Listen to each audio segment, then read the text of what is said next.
Hello, hello everyone.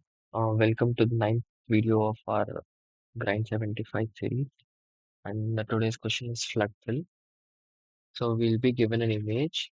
Let's assume this is our image, and let's assume 0 as white and 1 as black. We must fill every black row into, let's assume, 2 as red. So yeah, black and white. So let's assume we have a wall, and we must paint every black brick as a red brick. This will be our question. Every black brick, every black brick of the given brick and whose adjacent bricks are black only, not every black. So, yeah, how do we do that? How do we ensure if our adjacent bricks are white or black? So that will be our first question. So we are given a row and column, that is 1 comma 1, and we must fill it with color 2. So that can be done in the first case, it will be 2. And now we must go to the top node, top row, which is 1, which will also be updated to 2. Then the left, which will also be updated to 2. But the right and the below one are not black, so we are not updating it. But if you look at the question, we must paint every adjacent of every adjacent bricks.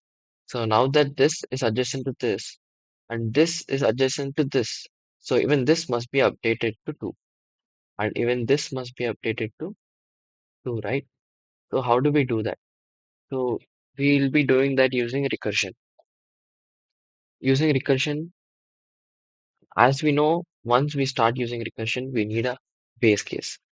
So what is the base case? Our base case will be if the if our current row and column exceeds the number of rows. So if our row or column is greater than n, or if it is lesser than 0, these are our two base cases. And when do we not fill the color? We we do not fill the color if it is red or white. If it's already red, we don't have to paint it red again. And if it is white, we are not painting it again. Only black bricks, which are adjacent to other black bricks, will be filled over here. So we are done with the base cases. Now we go to the recursive call. Recursive call will be to the above row, below row, and left row and right. So if we start over here, just a second. If we start with the matrix, so first we check if the given row and column is not white or red. So it's not white or red, right? So we move on to the approach. First, we check the base case. Our row and column is does not exceed the base case. So we move to the right row, above row. So we check that if it is 0 or 2, it's not. So we update it. It becomes 2. Then then in this row, we check the above row. There's no above row. It exceeds the base case. So we move to the left. Now we see that it's 1, becomes 2. Now we move to the other column. It becomes 2. Now these are updated as 2. So we return back.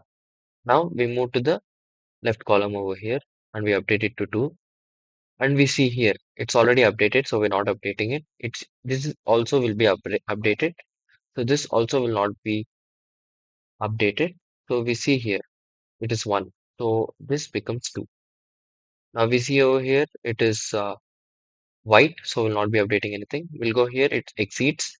So this is already updated and this will throw out bounds. So this shall return final value, that is all twos and all twos, and this will remain untouched. So this is the very basic question which can easily be solved. So first, before calling the recursive call, we should collect the original color, that is at the SR and SC. So that will be int uh, old color, we can call it. That will be image SR SC. Now, our condition. If it is not updated, right? If it is already true, we'll not have to update anything else. So that is what we'll be checking. If old color is not equal to new color, that's when we'll call a recursive call. We'll be doing depth first search in graphs.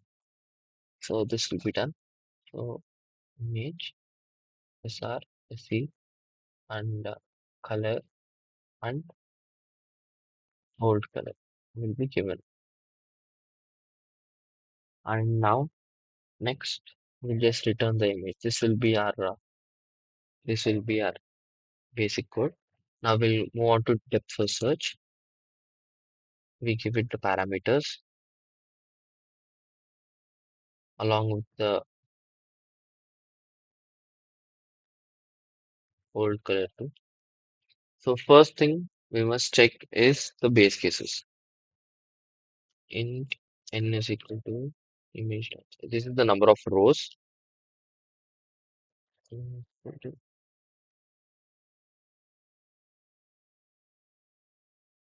These are the number of columns. So now we must write our base cases. So our first case is if our row or columns exceeds or are below the number of rows and columns.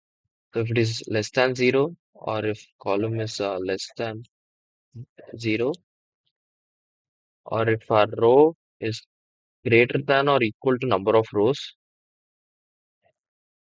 or our columns are greater than or equal to number of columns, we will not be doing anything. We'll be returning the function.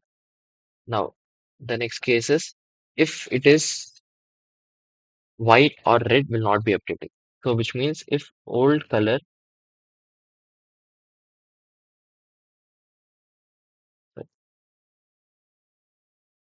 if our image, which is the current element, is not equal to the old color,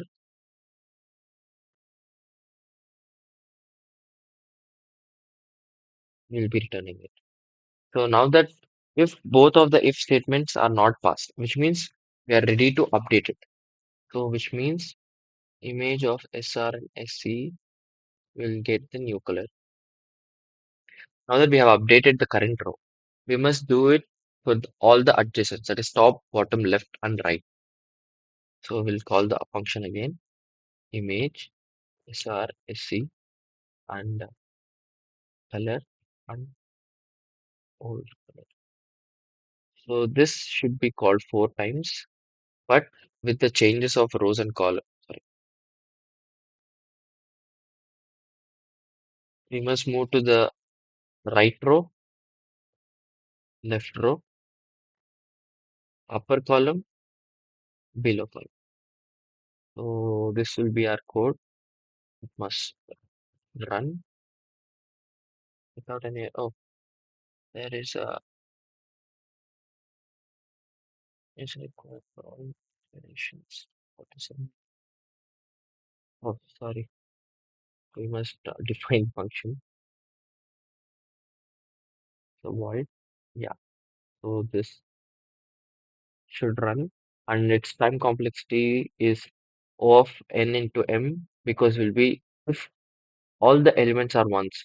So we must go to every element of that. So it will be O of n into m, and even the space complexity will be O of n into m because of the recursive calls. For every call, we'll have to do it to O of n into m. So yeah, this meets 100%. Thank you.